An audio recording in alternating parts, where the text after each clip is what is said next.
Hi there, this is John Highman from Commercial Real Estate Online. Welcome to the program. This is the podcast show where I like to share tips, tools and ideas for commercial real estate brokers around the world. Indeed, the audience for the program is large, so welcome. And make sure you visit our website regularly because we are always loading things there relating to commercial real estate brokerage to help sales, leasing and property management agents gain the business, win the business, service clients and grow their market share. And so for today's program, the topic will be about prospecting, because in this market, there's lots of opportunity out there and the market is changing and growing and reshaping. This is a new property cycle, of course, for obvious reasons, which we all know about. Today, the market is now reshaping for the future, and the next couple of years is going to be very, very busy for most people in most locations. So it doesn't matter whether you work in sales, leasing or property management, consider the next 2 years as a massive time of opportunity. And that's why today I'm focusing down into the prospecting topic to help you get some ideas to gather the business around you and grow the business over time. So get ready for the program. Get your notebook, get a cup of coffee, come back and listen to the audio. And of course, you'll get some ideas from this that you can put into your business day, and through that, grow your business over time. So on with the program. So, the essential prospecting tips for commercial real estate agents today. What can you do? What should you do? How can you find that new business? Commercial real estate, the property market, when I say commercial, I mean office, industrial and retail. Of course, it's reasonably challenging for commercial property agents, given that most of the inquiry coming in from buyers and tenants is more selective and slower to act. And that's principally because it's almost a seller's market at the moment, or a landlord's market to a degree. So understand it for what it is. Of course, the prices are pretty solid, which means that the yields are low, which means the buyers are more selective. So there's all sorts of balances to consider within that. But ultimately, it always comes down to the people you know, the people you're talking to, and how you're growing your conversations over time. It is in property markets like this that the top agents and the salespeople with the good databases, the lists of people, will usually thrive. So concentrate on your list. Concentrate on growing your list of people. If your database or collection of prospects needs reviving, and that's not uncommon, then now is the time to start the process through some systemized activity. That will usually mean plenty of telephone calls, and it will be a consistent requirement on a daily basis. That is action in making calls. So refocus your day. Focus your day into making calls before you do anything else. And that's the first 2 or 3 hours of the day. That leaves the rest of the day for you to do whatever else you want to do, which can be negotiating, meetings, that sort of thing. So here are some ideas to assist you with your prospecting in this current property market. As I said, it's a changing market. It's a massive market of opportunity for the next couple of years. So get deeply into it right now and talk to the people quite soon. Within a matter of 2 or 3 weeks, you'll find something that you didn't know about and can work on from a listing perspective. So let's go to item number 1. There are 8 topics here, and let's go into item number 1 to start. The local area around you needs to be assessed for activity and opportunity for you yourself. On that basis, you really do need to know what your area provides by way of business opportunity now and what changes are occurring into the future. So you have to define your market, the precincts, the areas, the zones, the buildings, and watch it carefully. Break it up. If you are working a very large area, then certainly break it up into pockets of buildings, streets, precincts, that sort of thing. Because when you do that, you find people, you find situations, you find the listings. You cannot spread yourself too far. That's the issue. When you do, you just lose focus. So in the first instance, obtain a map of the local area and define the regional boundaries of your territory. Inside of those boundaries, you should identify that you will have sufficient property opportunity to tap into. So make sure within the boundaries, your territory, that you've got enough listings, enough of the listings of the property type that you are actually specialising into. So number 2, once you have established the boundaries of your territory, it is wise to consider the history of the property activity inside the zone. Look at what's happened in the zone over the last couple of years. See where it's changing when it comes to the buildings, the new approvals, that sort of thing. That history of the area will include the number of businesses, the tenants, and the property owners. You'll also need to know the changes to prices and rentals over the last 2 to 5 years.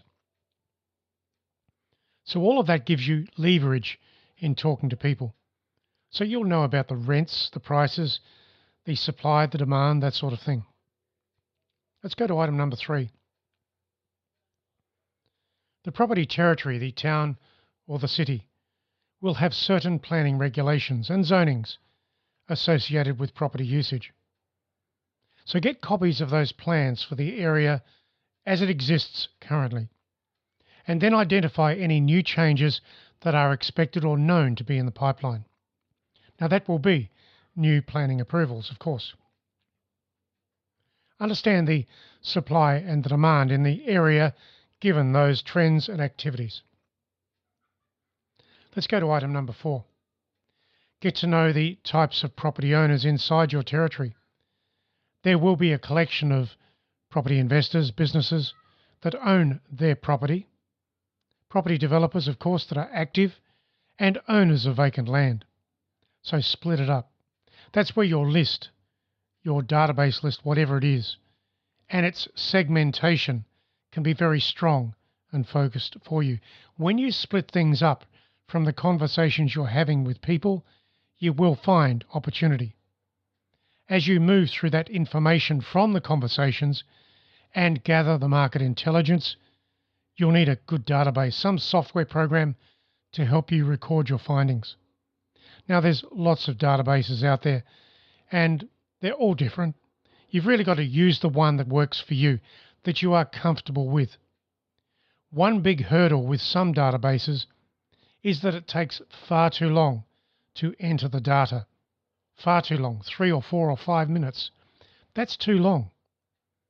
When you're talking to people, you want to be able to put the data in there quickly and effectively, directly, so you can move on to the next conversation, because in this game of commercial real estate, talking to people and a good frequency of that is important for the results that you seek. So don't use something that just bogs you down, slows you down, so you're making one call every 10 minutes to a new person. That's terrible. It's not something you should fall into. You should be able to talk to at least one person and capture the data every 4 to 5 minutes. That's it. Of course, a long conversation might go on for 10 minutes, and I get that. But you don't have a lot of those. And when you have a long conversation, there is a reason for it, because the person has some potential for you, or you have some potential for them. And then the discussion goes on. So that's all good. So let's go to item number 5. The types of businesses in your territory will be based on the interaction between the community, the regional resources, transport, and customer demands. You may find that a particular industry has a major impact on the business types and the interaction between businesses and investors. There may indeed be a major industry in your town or city that has an impact on investment, property use, that sort of thing. For example, understand the mining industry in a region or a state will have significant impact on many business types and the location of those businesses to each other. So mining is a common industry, timber is another, medical is another, software is another. So understand your city for the types of businesses within it, where they are located, what they tend to do, how they interact with each other, and how those businesses cluster. Because when you understand the clustering factors, you can drill down into property use, property ownership and property investment. And from all of that, guess what? The listings are in there. So number 6, identify all of the larger properties in your territory and then follow through to understand just who owns those properties. Now, I know that research is sometimes hard. It's difficult. I get that. But over time, you can break through the barriers through simply asking questions of people, continuing the research. It can take you days, weeks, even months to find the owners of certain properties. But by tracking your progress, writing down your progress, capturing it somewhere, you will get the information you need. Now, you'll need to differentiate between vacant properties, established, fully operational modern properties, redundant assets, and those that are entering the stages of redevelopment or refurbishment. Now, all of those property types, they are all active. There's just different people working with those different property types. When I say working with, that's the investors, the developers, that sort of thing. So look for the triggers of change and contact in the property owners on that basis. And don't forget the business owners in the zone. Let's go further.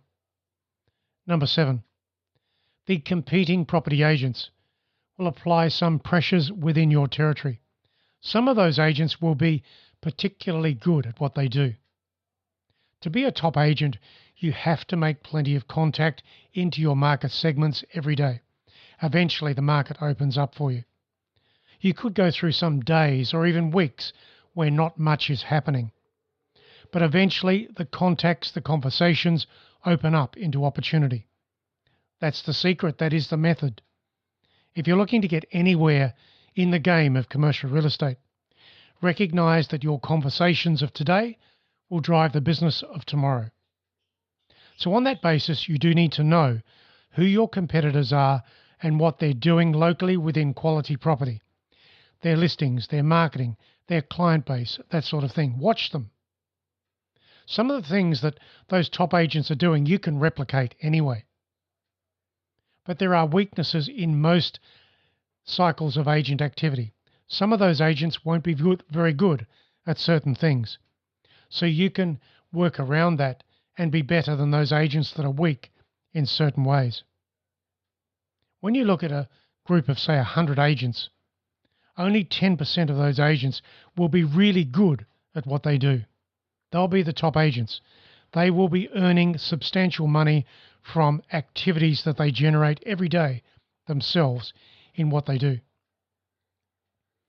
So recognize that the difference between the 10% and the 90% of the agents in your location comes down to what they think, what they do, and the consistency of their activities every day. So monitor those other agents in the market to understand their listing activity and time on market. Understand what they do, what they're not doing as well, and their strengths and weaknesses. Check out their listings for the impact on price and rent as it could apply to your listings and the location. And indeed, if one of those agents lists something in your zone, why not talk to the other property owners around that listing? Of course, there's nothing wrong with doing a conjunction transaction with competing agents. But wouldn't it be better for you to do the deal yourself? Ultimately, you wouldn't be sharing the commission with anyone, and that's good. So look at exclusivity as a priority with your listing activity. Exclusivity will give you the leverage points and the ability to shape the listing over time and get that market penetrated into the target audience. So set some guidelines, some rules of dealing with other agents, any conjunctions, any activity, and also your listings exclusively held, to prevent any disagreement and to preserve the fairness of a transaction if indeed you do want to conjunct with the other agents. So let's go to point number 8. Those properties that are for sale by owners will always be a listing opportunity. Rarely do those property owners have the required market penetration and the coverage to successfully create a timely lease or sale. Now, many of those owners think they know a lot about the market, and indeed they may, but they still haven't got the market penetration. You have got that. So generally those for sale by owner listings stay on the market for a long time. So you can talk to those owners, see if they want to allow you to take over their listing. But would you take it on openly or exclusively? Personally, I would say exclusivity is required because some of those owners take a good degree of conditioning and shaping over time. So understand the FSBO owners for what they are. Work them, sure, but work them on your terms. Those owners are usually tougher to negotiate with based on their preconceptions or intentions of price and rental. And indeed, they want to knock you down when it comes to commissions. So understand all that for what it is. And you don't have to take on one of those listings or owners unless you want to. Understand the value of what you do, your market penetration, your database list, your target audience, your market penetration. Work with the owners that you know can be converted, conditioned, or indeed helped to get a good result, and you are the person to do that. Exclusivity is part of the whole thing. So that then makes the potential sale or lease totally in your control, and that's what you want. If you're going to list these properties for the FSBO owners, be firm on your negotiations with these particular owners.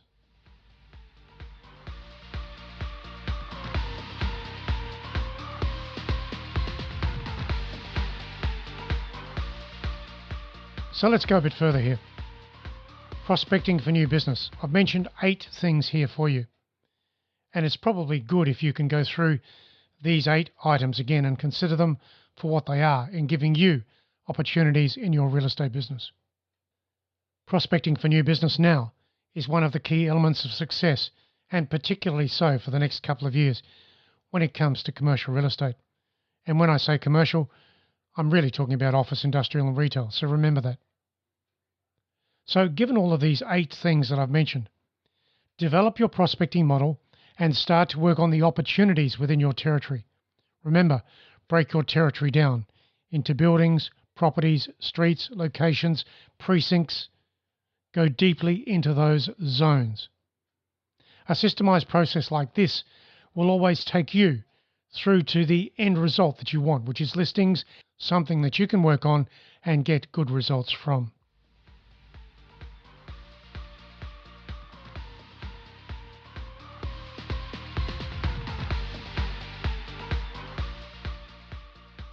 And so that is the program for today. There's plenty of ideas in this particular program for you to revisit and think about. As I mentioned earlier, it's all about prospecting because the next couple of years are so important in commercial real estate around the world. And as I talk to all my friends online, as I said earlier, this podcast is taken by many thousands of agents around the world, and I welcome you to this particular program. Make sure you subscribe to get the other ideas as we put them out. So go through these 8 items again. Listen to them. Think about how you can put them into your business activity. And then tap into the people. Because our business is people-based. It's conversationally created. People and conversations. That's how you will grow your real estate business. So in closing, this is John Hyman. I do thank you for listening to the program today. Don't forget to visit our website at commercial-real-estate-training.com, and at the website you can get all of the resources that we're publishing there every day quite regularly. Sales, leasing, or property management. I'm going to sign off now, and I'll catch you again very soon online with more ideas in commercial real estate brokerage around the world. Catch you soon.